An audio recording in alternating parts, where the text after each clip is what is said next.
Many people settle for a sucky sex life and they think it's just their lot in life or it's just who they are. But I can't tell you, when you look at data and you see estrogen, progesterone, thyroid, cortisol, all these numbers off, and you're like, no wonder. Who could have a great sex life with numbers like that? It's like you have to optimize these things to have the sex life that you were created for.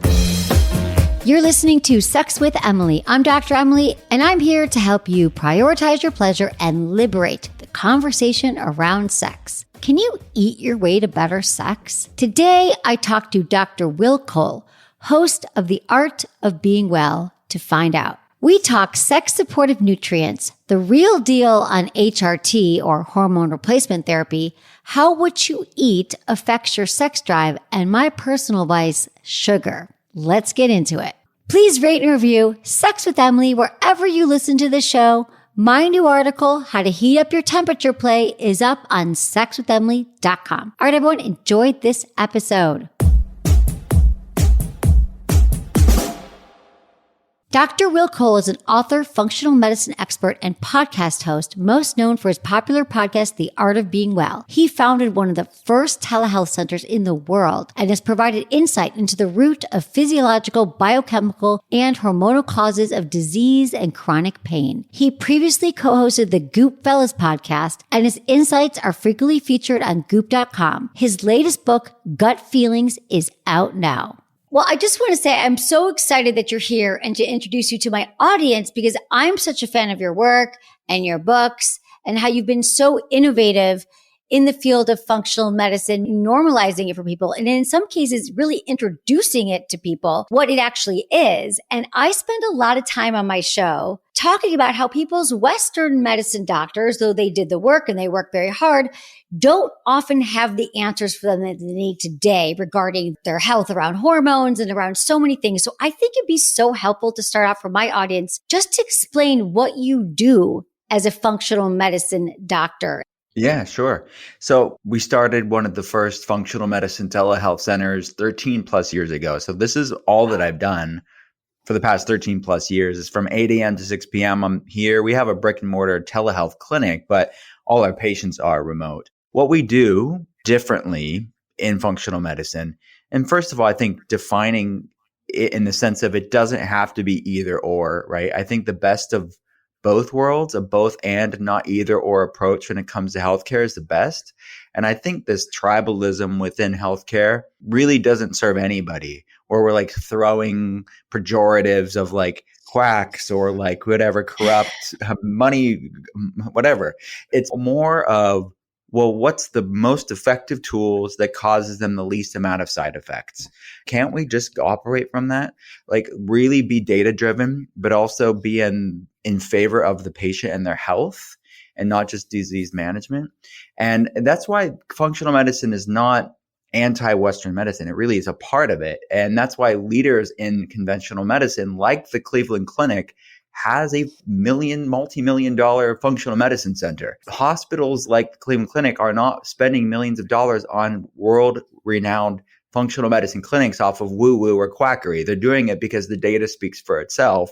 And we have to have a both and, not either or approach to healthcare. So I think just bringing people up to date on that, because if you're really still throwing slurs at functional medicine, you're on the wrong side of history. The first thing is we interpret labs using a thinner reference range. The labs largely, if you're looking at the conventional data and the basic biomarkers, the reference ranges are largely based on a statistical bell curve average of people who go to labs. People that go to labs aren't the healthiest bunch of people. So sadly, that's why they're going to the labs. So there's a lot of people that know intuitively something's off here. Like my anxiety, my depression, my weight loss resistance, my digestive problem, my hormonal, whatever we're talking about. They want answers, and they go to their doctor. The doctor runs the basic labs because they're trained to diagnose the disease and match it with a medication. So they're running the basic biomarkers, but the basic biomarkers will come back as like quote unquote normal many times, or mostly normal. And they're told, you're just depressed, take this antidepressant, or you're just getting older, or you're just stressed, or you're just a new mom, all these well-intentioned reasons. But what they're unintentionally telling the person is that their a lot like the other people with health problems that they're being compared with. Comparing yourself to people with health issues is no way for you to find out how you can feel your best. So we're looking Right. at optimal, not average in functional medicine. Like, where does the body function the best? That's where we get our name. It's the functional range. Where does longevity, vibrant wellness reside, which typically that optimal range is a thinner interval of numbers within that larger reference range. The second thing is we run more comprehensive labs. It's based off of health history. So we're looking at more advanced labs like underlying gut issues or chronic infections or nutrient deficiencies or hormonal imbalances or advanced lipid panels, whatever is needed from a data standpoint to get the pieces to the puzzle. And then we realize we're all different. And I think that's the third difference, is that we really take into account bioindividuality, which you really can't have a cookie cutter one size fits all approach to getting healthy when it comes to these complex, nuanced health issues. And we realize that health and health problems exist on a spectrum. By the time somebody's diagnosed with a chronic health problem, like an autoimmune problem or a chronic cardiometabolic issue, researchers estimate it's about 4 to 10 years prior to that diagnosis when things were brewing on this inflammation spectrum, this continuum between health and health problems or function and dysfunction. So that's really what functional medicine is. It is a both and approach. It's evidence-based. We're using food as medicine. We're using natural medicines, herbs, botanicals, all science-based to support health. Medications when needed, mind-body techniques, trauma work, therapy, lots of advanced biohacking to really be tailored to the individual. What is their most effective option that causes the least amount of side effects? So just to clarify for a minute, because I've had this experience where we might go to a lab and get tested.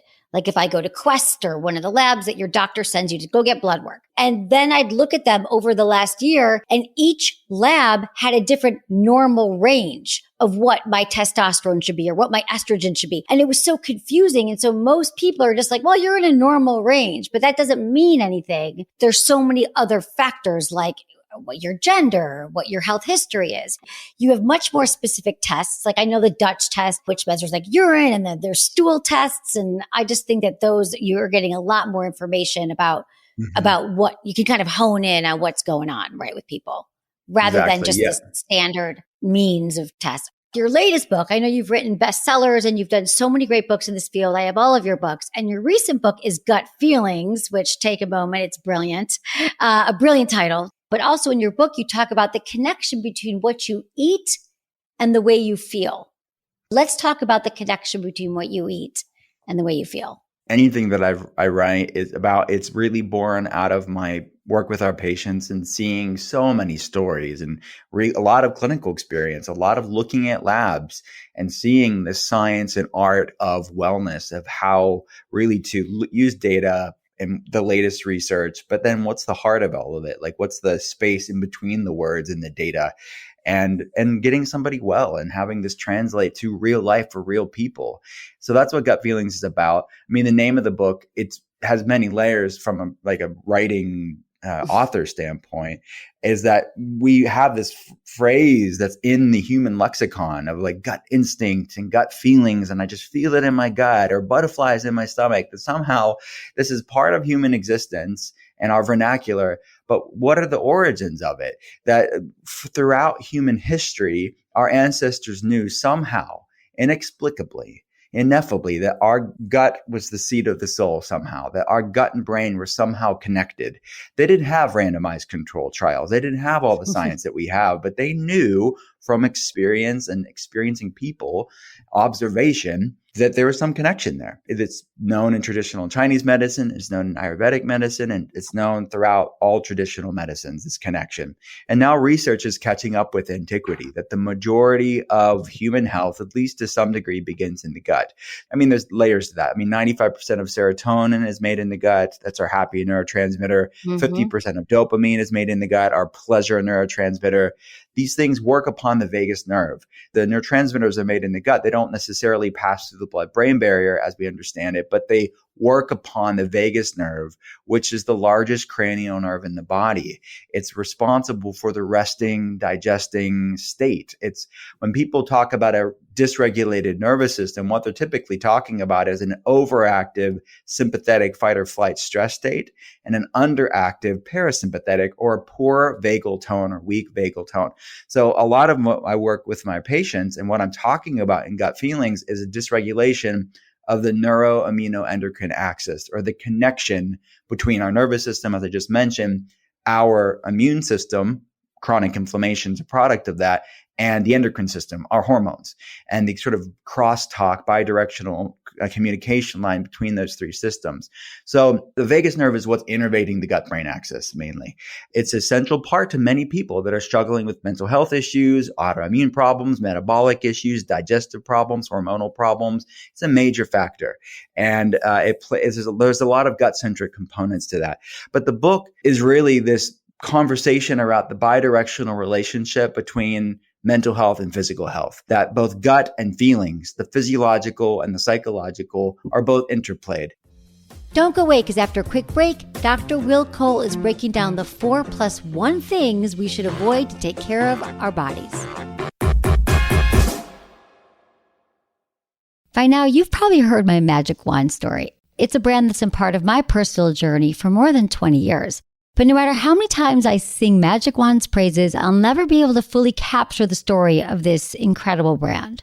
Well, now journalist and author Kate Sloan just completed a limited audio series documenting the history and impact that Magic Wand has created over the last 56 years. It's called Making Magic, and the series chronicles Magic Wand's incredible brand story through interviews with nearly 40 experts, performers, business owners, educators, and fans. So I got a sneak preview of the series, and what I loved is that Kate weaves together snippets from all their interviews into this amazing story arc. She covers Magic Wand's journey from appliance store massager to its legendary influence on culture and sexual independence, and it's all just fascinating.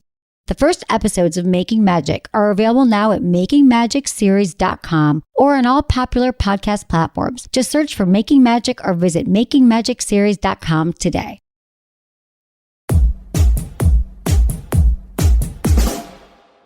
Most of our patients are dealing with these neuroimmunoendocrine axis issues. There are physiological things that will impact the system, like underlying gut problems, environmental toxins, like biotoxins like mold, bacteria, viruses, issues will impact our physical health, will impact our mood, will impact where our nervous system's regulated, will impact inflammation levels. But then conversely, the feelings side of gut feelings, the mental, emotional, spiritual factors like stress and unresolved trauma, how those feeling things will impact our physical health. And the research around that is just wild. These things are literally stored in our body just as much as a food that doesn't love us back. Our body is a cellular library, and really talking about thoughts, words, emotions, and experiences will influence our biochemistry just as much as a food does. And these things that we're not just feeding our body with breakfast, lunch, and dinner, but what are we feeding our head and our heart on a daily basis, which is a lot more nonlinear. I mean, it's like easier and more prescriptive for me to say, okay, these foods, these nutrients do X, Y, and Z. It's a lot more abstract and complex to talk about big, heavy topics like stress and trauma. How do we clear those and start serving our mind with things that love us back and retraining that? It's important when you're dealing with autoimmune issues and digestive and hormonal problems. It's important to talk about both sides of this coin. Yeah. And I love that you do that so well in your book. I heard you say, like, you can't heal a body that you hate. And I always say you can't have great sex in a body that you hate. And you also say you can't shame your way into good health, and you can't shame your way into good sex. Because as you know, we talked about it. Everyone should check out your wonderful podcast that I was on as well, The Art of Being Well. It's sort of the same thing. People are like, Emily, give me a great sex position. What toy should I use? Tell me about this lube. But how have you dealt with shame and trauma? And I know you talk about shame-flammation, which is just brilliant. Can you sort of explain a little bit about shame-flammation, which is sort of the more like mental, psychological part of this health picture? Yeah. So it's that side of how does shame and things that cause shame, how does that impact our biochemistry? How does that influence that neuroimmunoendocrine axis? And it will influence it just as much as food or nutrients or drink, something you drink, something physiological. The psychological impacts the physiological. So the reality is shame and the research around shame, things that cause shame, which the big areas that I talk about in the book and that I see with telehealth patients is unresolved trauma and chronic stress. And someone feeling inadequate, they're eating foods that don't love them back because they're busy and stressed. There's a lot of shame-flammation with that. And then, of course, with unresolved trauma, most people can understand that. There's a lot of shame around that, but also the health-related shame and orthorexia, which is disordered eating around healthy foods, and shame around people's bodies, like you said, or shame around food and their relationship with food. These are complex things, but all will contribute to shame-flammation. Like stressing and shaming yourself about healthy food or health and wellness isn't good for your health. But yet this is the complex conversations that we need to have with people, even within good topics like wellness or health, nutrition, all this good stuff. Mm-hmm. If it's not put into context, used in a way that serves you, it can be abused. Good things can be used in a way that's not right for you. I think that really educating people with this, not for them to then stress about the shame-flammation, but to really be empowered to say, look, let's create a greater awareness on what I'm feeding myself on a daily basis with as far as my head and my heart. Like, what are the things I'm taking in online? Or what are my boundaries with myself? What are my boundaries with technology? What are my boundaries with health and wellness? And what's serving me? And more isn't always better. I talk about in the book the research around self-compassion, which self-compassion in many ways is the ultimate antidote to shame-flammation, because there's one study that I talk about in the book of how the researchers had people do a stressful event, the two activities. It was math and public speaking, which apparently stresses a lot of us out. So there could be a lot of shame, like, oh my gosh, I'm not good enough. I'm inadequate. I'm overwhelmed. I'm never going to be successful at this. So they measured these interleukin-6 inflammation levels, IL-6. People had higher inflammation levels that had stress and shame around these things, embarrassment around these things. But the people that practice the most self-compassion, which it's really hard to have a lot of shame when there's self-compassion. It sort of buffers and mutes it and heals it and like a salve on it. People that practice the most self-compassion had the lowest inflammation levels. So these aren't just some theoretical woo-woo things. These are measurable practices that we can integrate in our life and retrain our neuroimmunoendocrine axis by practicing things like self-compassion and gratitude. And I talk about many other tools that have like very maybe esoteric connotations, but actually have very physiological implications when we consistently practice them. I love that you tie that into the book and show people that everything that we are thinking and feeling and doing is living in our body, impacting our mental health, our physical health, and our sexual health. So I love the studies around self-compassion. It truly is the antidote to all of this shame. It really is. Like, yes, you might not feel great about what you're eating or about how you handled a certain task, whether it was math or public speaking, but in that moment, how do you say, like, I did the best I could. Today, I did the best that I could do for myself, loving yourself. And that's what we're talking about here is really the more self-compassion and self-love we can have, the easier it's going to be to get healthy overall. And I think too, to your point, loving yourself where you're at now doesn't necessarily mean you're accepting where you're at. Like sometimes it's knowing, okay, this is where I'm at right now, being almost compelled to want more for yourself and not beating yourself up for being inadequate, but just saying, how can I lean into things that love me back? And a lot of this has to do with retraining the nervous system. We have deeply ingrained things, self-sabotaging behaviors, many of us do from early on that we kind of learn, and we need to unlearn that and retrain it. But these are the things that we work on with patients. And from a book standpoint, these are accessible. Like most of the tools on the feeling stuff are free or low cost for people to really, if they're consistent with it, they really can see amazing changes to start to shift their biochemistry through retraining that neuroimmunoendocrine response. Let's say people have an unhealthy relationship with food, or they keep eating things that don't make them feel good. And they're like, why do I have to have chocolate 3 times a day? I don't really understand it. And I love that you have a great way of reframing it, that it's like literally these foods are not loving you back. And it's not that you're giving up something and it's going to be horrible that you can't eat chocolate, but look at what you can do. And it's sort of a brilliant reframe. If you can kind of talk about those exercises of It's hugely important. And that's why the subtitle of the book is Healing the Shame-Fueled Relationship Between What You Eat and How You Feel. So part of that conversation that I wanted to have in the book is this, I think, toxic tribalism within diet culture, what people would call toxic diet culture. And then I would say equally toxic anti-diet culture, that it may be the phrase, the road to hell is paved with good intentions.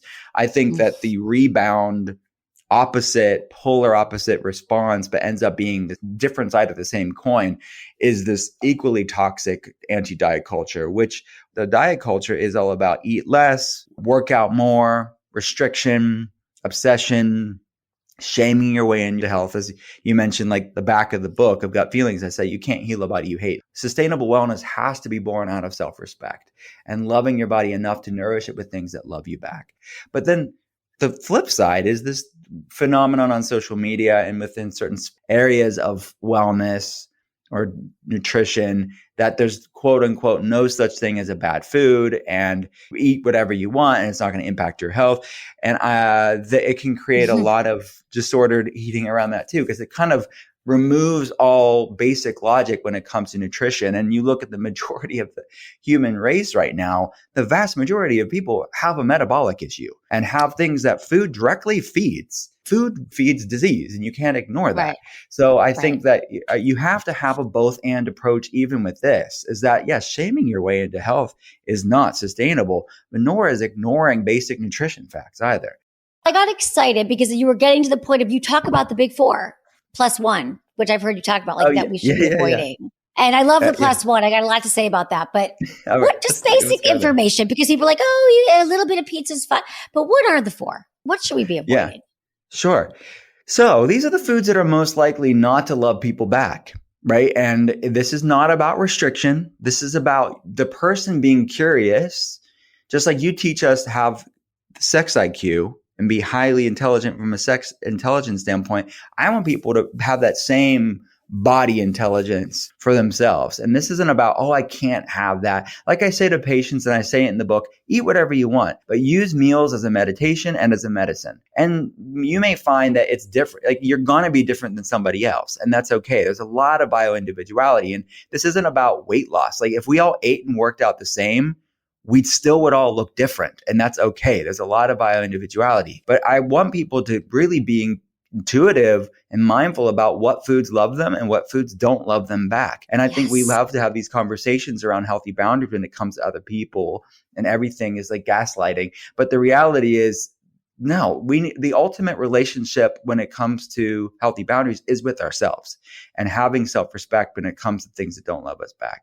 And look, there is legitimate, like when you talk about medical gaslighting around on my patients and autoimmunity, it's legitimate. But I think it's so flippant with anybody that disagrees with you, it's automatically gaslighting. It's not always gaslighting. Sometimes they just don't agree with you. And that's okay to have different opinions about things. But anyways, the foods that don't love people back, most likely, and I can get granular with the exceptions and the nuance, but the inflammatory core 4 +1, because it's a drink, liquids, would be gluten-containing grains. That's wheat, rye, barley, spelt. Oats can be cross-contaminated. They are mainly wheat, but it's the hybridization. It's the glyphosate spraying of the grains. Humans would have consumed a different grain for thousands of years. So looking at gluten-containing grains as disrupting the microbiome and raising inflammation, it doesn't love a lot of people back. It can love some people back, and the least likely to be inflammatory would be things like ancient grains that still has gluten in it, but just more ancestral, and sourdough bread and sourdough grains, because it ferments the grain proteins, making it more digestible, and it's going to love more people back because it's less inflammatory. Second thing is added sugar, and being mindful of the labels, even nicer sounding euphemisms for sugar, like agave nectar, like higher fructose added sugar in absence of fiber, can be problematic for many people because of the amount of metabolic issues and blood sugar issues that we face as a society, which feeds mood issues and hormonal problems that will wreck people's sex drives. Like all of these things that I'm talking about will decimate some people's sex drives. So they think, oh, I'm broken, or, oh, it's just me. And we talked about this on my pod. Like they think, oh, I just have a low sex drive, but it's not. They're settling for something that is overcomable and healable and optimizable. And these foods will impact estrogen and progesterone and cortisol and thyroid hormones, which impacts libido. So looking at dairy, sugar, grains, dairy would be the third one. And the Better versions would be like fermented dairies, like cheeses, kefirs, yogurts, because the fermentation, just like the sourdough with the bread, breaks down the casein dairy protein, making it less inflammatory.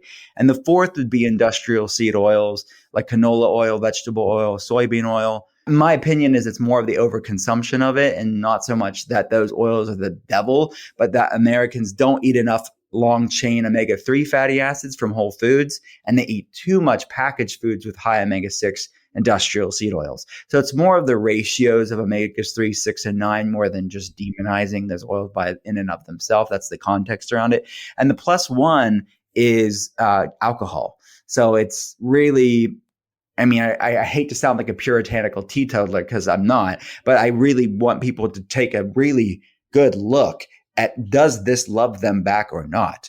And the research is pretty clear. It's a neurotoxin. It's going to increase intestinal permeability. We all have different bio-individual thresholds to tolerate these things, but we should at least look at how much does this love me back or not. The caveat for all of this is what researchers refer to as an evolutionary mismatch, an epigenetic genetic mismatch, that humans would have not consumed these things in copious amounts. And our genetics haven't changed in 10,000 years. Our microbiome hasn't changed in 10,000 beyond years. So we are eating out of alignment with what we have evolved with, and it's triggering genetic predispositions and triggering problems like low sex drives and other hormonal problems, other neuroimmunoendocrine axis issues, because we're eating out of alignment. I kind of want to turn the focus into our libido and our sex drive. Are there foods we should avoid? Like, what do we need to know about what we're putting in our body and how it's impacting our libido, our sex drive? What have you seen in your patients when they start to avoid certain things or add certain things? What can we do right now to start impacting our sex drive for good? Yeah. All this, the core 4+1, like get the better for you versions. Like if you really want to keep them in, and if they work for you, the better for you versions that I mentioned, then get them. I'm not saying it's absolute or it's all or nothing. Again, this is about using your meals as a meditation and medicine. Eat it mindfully. Does it love you back or not? And avoiding those things, if it doesn't love you back, it'll be like a bad trade-off. And that's the paradigm shift that I want people to have. I call it food peace in the book. And with patients, it's like my patients don't care about not having things that don't love them back. They love feeling great more than they want something that's going to mess up how they feel. I know that I've taken out gluten. I feel so much better. But for a lot of people, it seems like it's a lot of work. They're like, okay, so how do you know? Like, I took out gluten, but I left in oils. Or, do they have to do it all at once? Like, what have you seen in the order of events?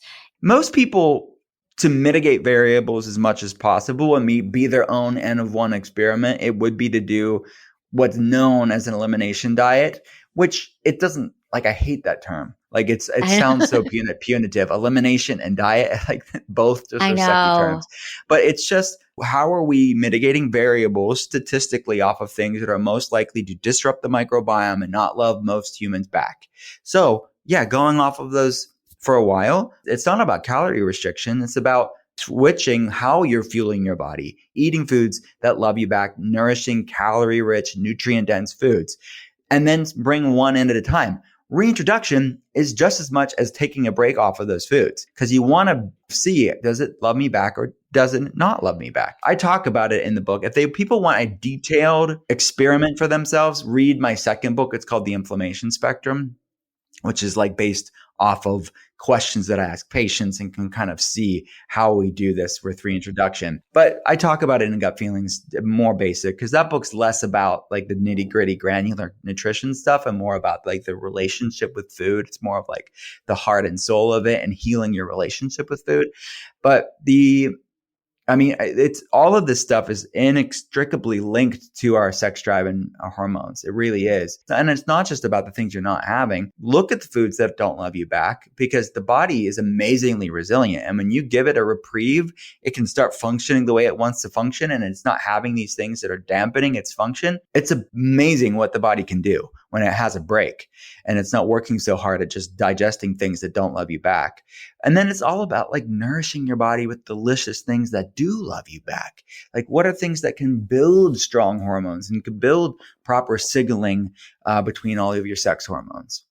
What are those foods then? So what are the people always like, Emily, is there an aphrodisiac? Are there supplements? What can I take? What's going to make me feel the most turned on tonight? Like what? I don't know that I believe in aphrodisiacs. I'm like, if oysters turn you on, they are kind of sexy and look like, female genitalia in some ways, and they feel good and they're sexy to eat because there's a few steps and watermelon too. What's your take on like the foods that are going to impact that, your libido, your sex drive? If there's anything you could say, and I know you're like me, we can't say, everybody go run out and buy oysters or go out and take maca, although that might help. Is there any kind of general rules or thing that you notice? Yeah. Some of it is the unsexy stuff that actually will make you feel sexy. So, and it's starting with the most unsexy word ever, not ever. It's in at least the top 100. Macronutrients. It's like, oh yeah, give you some macronutrients. But the protein, fats, and carbs, like really looking at, am I optimizing my protein, fats, and carbs? Because that is the raw material you need for proper hormonal production, blood sugar regulation, and communication within your body. So optimizing carbs, fiber-rich carbs help with hormone detox and gut health, and where 20% of your thyroid hormone is converted in your gut. But also those fruits and vegetables are polyphenol rich, which are antioxidants, which is really helpful for cellular health and hormonal communication. And they have vitamins and minerals too. Protein, making sure you have enough adequate complete protein throughout the day, like around, depending on your height and weight and activity level and age, around 30 grams of complete protein per meal. Most people are not strategizing with that. It will help with satiety signaling. You'll feel less hangry. Your blood sugar will be more balanced, which is like insulin signaling is a hormonal balance. But beyond that, it will help your other hormones as far as your estrogen, progesterone, cortisol levels, and thyroid hormones to be properly regulated. It's kind of a firm foundation, glucose control for other hormones and brain function. And healthy fats. Your hormones are made from fats. So you need fats like olives and avocados and wild caught fish and grass-fed beef and these monounsaturated, polyunsaturated omega fats and saturated fats to have proper hypothalamic, pituitary, ovarian, testicular communication lines.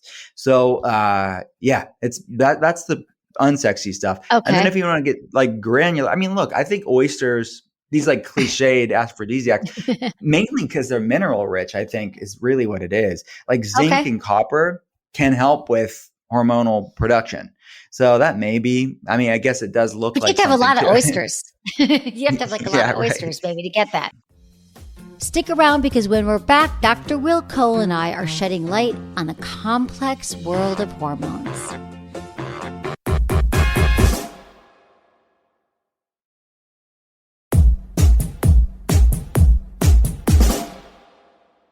Should we get into hormones a little bit? Because I know we actually even asked our listeners for some questions about hormones. And a lot of them were like, can you just explain testosterone?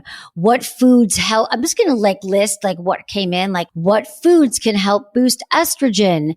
Do hormone sprays work was one of them. Do hormonal fluctuations affect men? Also, I just think that hormones is still so confusing for many people, and even the way you get tested for hormones. And again, I know this is a big topic, but being on a show where, we're talking about sex, we talk a lot about testosterone, hormone replacement, that women also could benefit from it. So I guess my first question is, maybe we could either start with running down the hormones and how they impact our sex drive, like testosterone, estrogen, progesterone. And then maybe if there are specific foods that you do actually believe could help aid in hormone production. Yeah. The main hormones, when you're talking about sex drive, libido, which I would then open that up to mood. It's very much still mood and energy too. So it's not just about sex. It's about zest for life is how many people explain it to me. I have a lack of zest for life, which includes sex drive. The main hormones are going to be estrogen, of course, and all its metabolites. So estrone, estradiol, estriol, progesterone, and all that's metabolites, and testosterone and all of its metabolites like DHT and other androgens. And then I would add thyroid hormones to that too, because low thyroid hormone will really wreck your libido and energy levels and mood. So I would add that, and cortisol very much a part of that as well. The point is, these are biochemical emails. And you need all the emails being sent appropriately because they are communicating within the systems of the body. So yeah, those sex hormones like estrogen, progesterone, testosterone are the most common ones that you associate with libido, but it really is all the other ones. It's insulin with blood sugar regulation, and it's thyroid hormone and cortisol. They're all intercommunicating that are influencing each other. So you really have to have a holistic view of this. So go back to what I said about macronutrients, because that is foundational. You cannot supplement your way out of a poor diet. You have to start with that.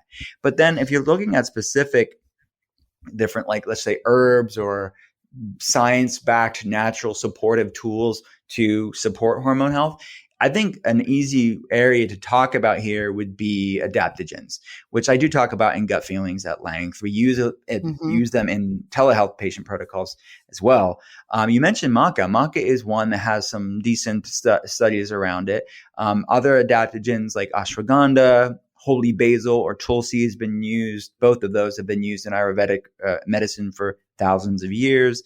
Ho Shei Wu, like the traditional Chinese medicine, adaptogens can be helpful. Shishandra is another adaptogen. Even medicinal mushrooms can be beneficial here, like lion's mane and chaga and turkey tail.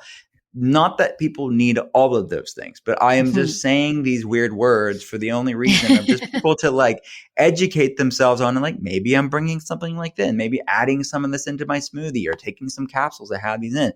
They all have their own therapeutic doses as far as the research is concerned, but start off low and slow, experiment with them, but they can be great at supporting the hypothalamic, pituitary, ovarian, or testicular axis. So if people are dealing with hormonal fluctuations, the great thing about adaptogens and the science around them is that they have a regulating effect. So if hormones are high or hormones are low or, kind of erratic, they have a stabilizing, modulating effect, adaptogens do. So it's a good starting place. And then there are specific ones. Like we use a lot of with low progesterone, which can impact a lot of things when it comes to mood and sex drive and fertility. We look at things like chasteberry or vitex that can be really helpful. Other adaptogens can be very helpful. Wild yam can be helpful for progesterone.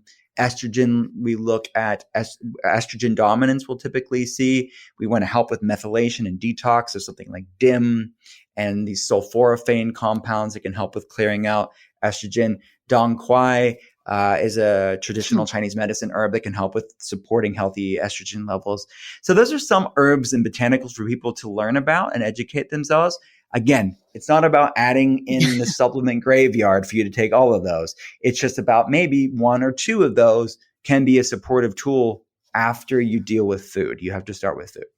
Yeah. Okay. Well, I have a supplement graveyard. I love that term because I literally have one and it's growing. It's massive. Will, I don't know what to do with it because I believe all these things. I'm like, I need ashwagandha. I need DIM. I need E. I have them all and then I stay on them and then I go off them. So for the last 5 or 6 years, I've started to look at like my hormones and perimenopause and fluctuation. I've been to different doctors and it took me a long time to kind of figure out what actually worked. I told you I went to a few clinics and then the range was different. And I hear this all the time from my listeners. She's like, I got my hormones checked and I was fine. Do we send them to you, Will? Do we just blow up your lines right now of your telehealth clinic? Because even for me, to be honest, I'm still figuring it out. Like, did that work? Did it not? How do I know? And I am taking HRT right now. I do take progesterone at night when I remember. I take estrogen, testosterone, and I play with them all. And it's kind of hard to know. And then you run out of one. And then all my friends, all we talk about, like, do you take the patch? Do you insert it inside of you? Like, it's freaking overwhelming. Yeah. You take the pellets. Yeah. Which I do the pellets. I like the pellets because for me, I can just set it and forget it. I know that that's controversial for some doctors because you can't tweak it. But for me, I've got just jars of creams that if I fall asleep, don't forget to do it. It's a problem. And I have been in this and I'm paying out of pocket and it's been really overwhelming. And I'm just wondering, what would you recommend? Like, would it be a certain book of yours? Would it literally be calling your clinic and getting into or finding a functional medicine doctor? Mhm. I always say go to find a hormone specialist or someone who specializes in this. It might not be your gynecologist. It might not be Mhm. where you live. So like, what do we do here? Because I know that you have the most up-to-date cutting edge information. And I know that you share the passion. You share the same passion about food and health and hormones that I do about like sexual intelligence. So like, Mhm. I want to help the people. Like, where do Yeah, we and I think start? it's right, and I think that's why another word for functional medicine is integrative medicine, because we refer a lot of people to people in your space to deal with that, with the sex therapy. We deal with the physiological things, and they often will deal Right. with like the practical things or the mind body things and the trauma work. We deal with a lot of trauma specialists too, and integrate with those when they're needed, because all of this comes together, right? So, I Mm-hmm. mean, yeah, Mm-hmm. this is our day job, 10 hours a day. People can reach out to us, drwillcole.com. We have many new telehealth patient options like group models. We have one-on-one. We have people that just run labs. I mean, that aren't even in a care plan. They're just doing labs to get some insight and answers. And we can coordinate with any local doctor that needs to be. And we have, Amazing. yeah. So and if they want someone locally and they don't want someone telehealth like us, go to functionalmedicine.org. That's the Institute for Functional Medicine, the Cleveland Clinic's Functional Medicine Center. They're all the physicians there are trained through IFM. That's who's trained me and my team. So you can go to a directory there. And if you want someone locally in your city, you can do functionalmedicine.org too. Okay. And then, yeah, I think labs, health history, for someone that's spinning their wheels, I would say test, not guess, because I think that you can kind of shoot in the dark, and it can become kind of erratic, where you're just like experimenting and guessing, and you don't really know. It's like based off of just what there's like no concrete follow through and systematic plan. And I like organization, and I like spreadsheets, and I like data. So if I can see where these hormones, for example, are at, and we bring in an intervention and then retest, also correlating that with how you're feeling, we can narrow down granularly what is the most significant needle mover. So part of our job typically is weeding and editing down that supplement graveyard or whatever that graveyard is. So you aren't taking a crap ton of stuff, and like, these are my needle movers. Like, what do I need? And it's based off of how I feel and data, and there's no like second guessing about it. Okay, that's great. Well, we're going to put that in the show notes because you're going to be getting a lot of phone calls. I know I hear, for example, from a lot of male listeners, half of our audience are men, and they'll say like, oh, they got into a certain age. And I know I often say like testosterone can drop after the age of 40. And so your penis stops working. That's when we get men's attention, right? They're like, what can I start doing? Would you say that that's true? And then would you say that you see that more and more, that there is a testosterone thing? But then some guys I know have gone to maybe a regular clinic and I test like, my testosterone's fine. Is it true that, well, number one, that some men are fine, or are they maybe not getting the right kind of tests if they are having some symptoms of low testosterone? Yeah. What would you So say? they're having low sex drive, low libido, erectile dysfunction, any other sexual or mood, energy, weight loss resistance. I mean, all this stuff's tied into it. And this is the caveat for a lot of hormonal problems, no matter who you are. Just because something's common doesn't necessarily make it normal. Like chronic health problems, hormonal dysfunction is certainly ubiquitous, but we settle for it. Like, this is all a sign of accelerated aging. Like, there's nothing wrong with aging, but accelerated aging, and guys in their 40s and 50s settling for things that used to be their 70s and 80s and 90s. That's the problem. Yes, testosterone decreases over time, but people are having tanked testosterone way too soon. And even beyond the number of their free or total testosterone, what's the signaling of those hormones? Because many people, it's not a production issue. It's is my body even utilizing it? And look, we have the vast majority of guys and just people in general having insulin resistance, which is just one problem, but it's a big problem of things that will impart over aromatized testosterone into estrogen. So you'll see at higher estrogen levels in biological males, and they feel like crap and they think, oh, it's just because I'm getting older. No, it's because you're insulin resistant and it's completely reversible or, largely optimizable. Let's just say that, to be conservative. Many people settle for it because they think, that's their thing. And they hear these commercials and they think, I just have to take a testosterone cream or whatever. And that's more of a Band-Aid. When you say, like, if you're calling 1-800-LOW-T, you might just, right? I know, really, like, then you're getting a testosterone. And for women, we can talk about this too. I've learned so much about how progesterone and your estrogen are also impacting each other, and the testosterone. Like, they're all playing together in a dance. It's all friggin' related. And it's hard to balance. What would you tell women then about testosterone and estrogen and progesterone? Well, do we all need them all? Yeah. We all need, men, women, no matter who you are, estrogen, progesterone, testosterone are all needed in different amounts. So for women, testosterone is very much needed for sex drive and energy and muscle building and fat burning. So it is absolutely important. It's going to have a different optimal zone than men, but it is certainly important. And it's one thing that we have to optimize if we're dealing with these fatigue, weight loss resistance, low sex drive, if we're putting that under an umbrella. So we have to optimize that. That's why data is so important, because you can see these numbers improve. And there's a place for hormone replacement therapy. But we should start with asking the question, why do I have this problem in the first place? Okay. And get our body to produce it on its own. And when you reverse insulin resistance or support insulin sensitivity and decrease inflammation and support these hormonal pathways, it's amazing when you do that, hormones can actually be produced endogenously, naturally, and get your body to do it. Now, look, once you do that, here's a great example. Someone's way better when they've done these important things that we do with patients, but then their hormones are better, but not exactly optimal. So at that point, you could talk about precursors like pregnenolone or DHEA, or herbs that can help with supporting hormonal synthesis and production and signaling. Or sometimes hormone replenishment is appropriate, like low doses of estradiol or progesterone or testosterone. There is a time and place for it, but it should be based on data, and it should be a later option once you've done the foundational work. Because even if you need hormone replacement therapy, when you get the proper signaling and the body working appropriately, you're going to typically need less of that hormone replacement therapy, because the body is going to be better utilizing what you're giving it, versus the people that are like just overdosing on these, you know what I mean? They're just taking copious amounts of exogenous hormones when they don't necessarily need all that stuff, because that can actually be problematic and cause hormonal resistance patterns, because you're just flooding your cells with all of this extra hormones, not based on labs, just based off of whatever, a doctor telling you to do it. I did see a functional medicine doctor probably 5 years ago, and it was very overwhelming. Like, I left with like a million supplements. There were so many problems.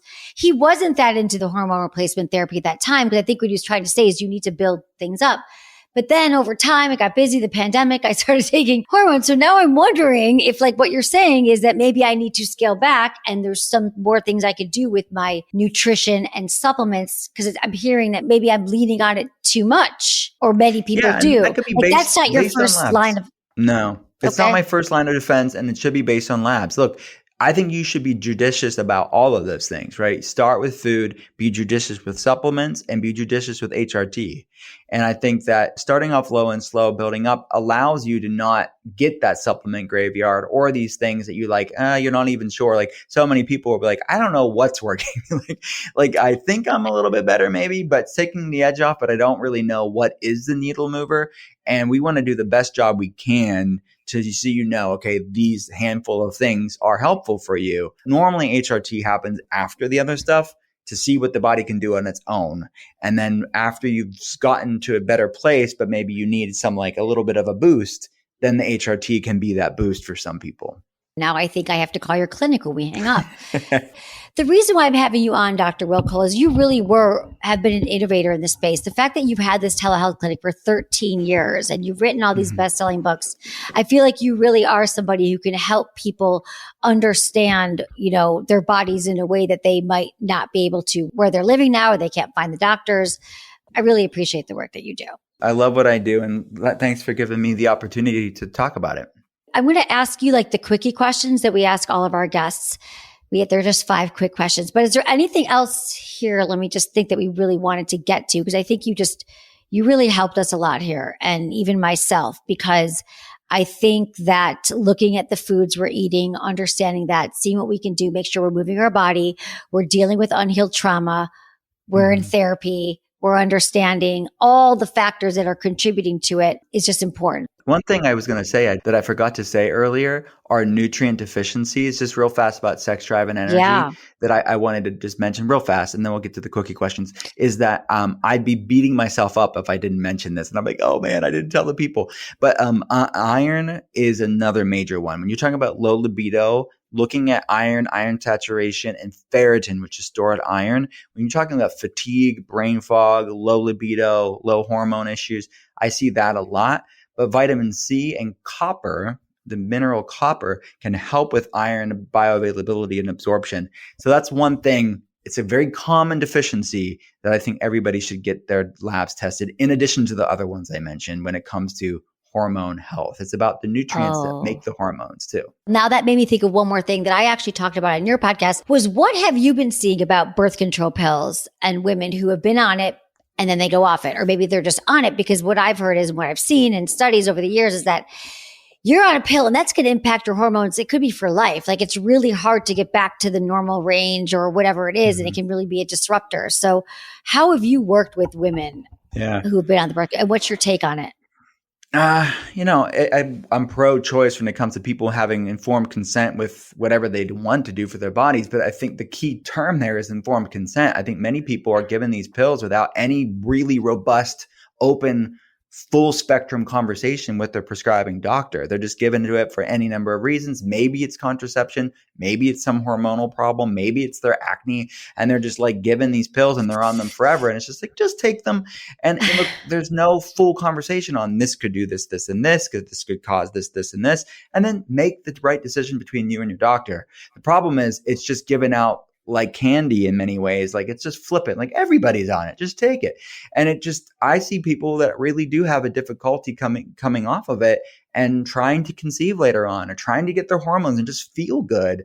Nobody, like, if you're on hormonal oral contraceptions for anything other than contraception, if you're doing it for other purposes, hormonal skin issues, you don't have that problem because of a birth control deficiency. So why, if you're on it for some other reason, let's ask the question, why do you have the problem in the first place? So I'm not anti it. I just think that there's a lot more effective options that causes people the least amount of side effects, like we said at the top of the conversation, that it could be a tool within the toolbox for some people who want to be on it, but they made that decision because they knew all the facts.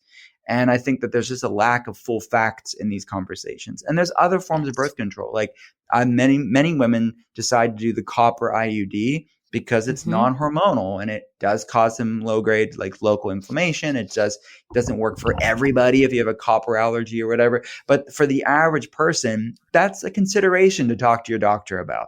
Or, of course, condoms. Like, there are other forms of birth control that aren't going to impact your biochemistry as a woman that many of our patients find to be better alternative than throwing off their hormones and being on a pill for years on end. Thank you. And then is there finally like one thing when we're talking about sexual health that you've seen in your patients overall over these years that you think was like the biggest thing that they did or they changed to help them? I know this is a big question, to help them start to move the needle and start to feel more desire. Was it just getting tested through you and getting on the path? Was there a certain change in their diet or exercise? Was there anything that you've seen like this is a good place to start for many people? Yeah. I mean, look, I think the more abstract, more abstract thing is that how you mentioned the back of the book, you can't heal a body you hate. I know that's more conceptual, but all of this has to be born out of self-respect, not out of obsession. So we need to check ourselves. If you're not coming from that intention, check yourself with that. So that's more conceptual, but like practical stuff, I think organization and basing things on data is hugely helpful because you can edit down what you're doing and you can compare and contrast it, and you are not shooting in the dark and like hoping something's working. So I think that that's testing and tracking and having someone outside of yourself to manage these things, or at least collaborate with you on these things, can be hugely helpful. Because then the granular nitty gritty stuff, it's going to look different for different people. There's a lot of like science and art and evolving that will happen over the course of that time. But I think the commonality that I see for people that are successful and see it through, that put in the work and the consistency to work on this project that's them, and not in an obsessive way, but just in like a nourishing respect way about themselves. Thank you. Very helpful. Okay. So here's our big quickie questions, or our little quickie questions, just whatever. And it can be anything, like whatever first comes to your mind. What's your biggest turn on?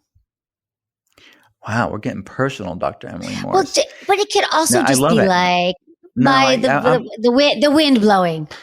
I'm just joking. I'm just joking. You can ask me anything. What is it? You know what it is? This is so lame, but I'm a pretty introverted person. This isn't going to be quickie. But I like chilling out at home and and just hanging out with my wife and like not having anything on the schedule, which I'm so like scheduled throughout the week. I like not having a schedule on the weekends. That's like hugely like great for my nervous system, which is a huge turn on. So with you. Biggest turn off? Unkind people, intolerant people. Okay. What makes good sex? I would say connection throughout the day. You know, it's just like, even if I'm texting my wife in between patients and like I'm not with her physically, but just like we can stay in touch and communicate, I think that makes the best sex. That's great. Something you would tell your younger self about sex and relationships? That I think what our culture puts out there is in form of movies or images that guys see growing up. It's not the reality. And I think that we need to empower men specifically, because I'm coming from a man's perspective of really how do we, if we're heterosexual male, but no matter who we are, how can we respect our partner and not see what we can get out of them, but how can we really love them to be the best, highest version of themselves, I think is a big paradigm shift that we need to have in relationships, no matter what type of relationship you're in.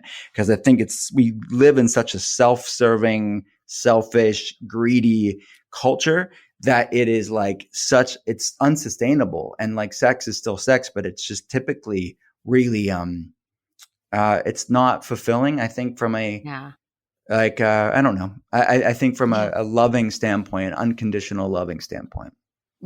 That's beautiful. What's the number one thing you wish everyone knew about sex? I'm putting my functional medicine hat back on now. That I would say many people settle for a sucky sex life and they think it's just their lot in life or it's just who they are. But I can't tell you, when you look at data and you see estrogen, progesterone, thyroid, cortisol, all these numbers off, and you're like, no wonder. Who could have a great sex life with numbers like that? It's like you have to optimize these things to have the sex life that you were created for, or have this thing that's your birthright. That's a normal human thing. And accelerated aging isn't normal, but it's ubiquitous.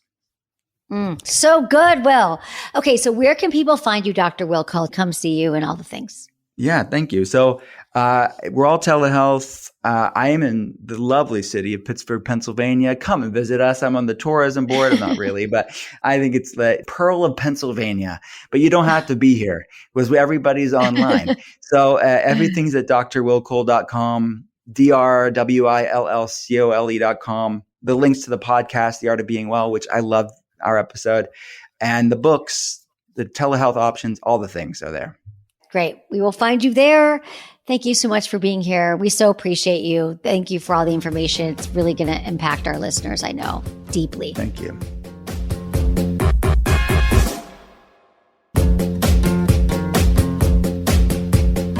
That's it for today's episode. See you on Friday. Thanks for listening to Sex with Emily. Be sure to like, subscribe, and give us a review wherever you listen to the podcast, and share this with a friend or partner. You can find me on YouTube, Instagram, Facebook, and Twitter at Sex with Emily. Oh, I've been told I give really good email. So sign up at sexwithemily.com. And while you're there, check out my free guides and articles for more ways to prioritize your pleasure. If you'd like to ask me about your sex life, dating, or relationships, call my hotline, 559-TALK-SEX. That's 559-825-5739. Or go to sexwithemily.com/askemily. Special thanks to Acast for powering the Sex with Emily podcast. Was it good for you? Email me, feedback@sexwithemily.com.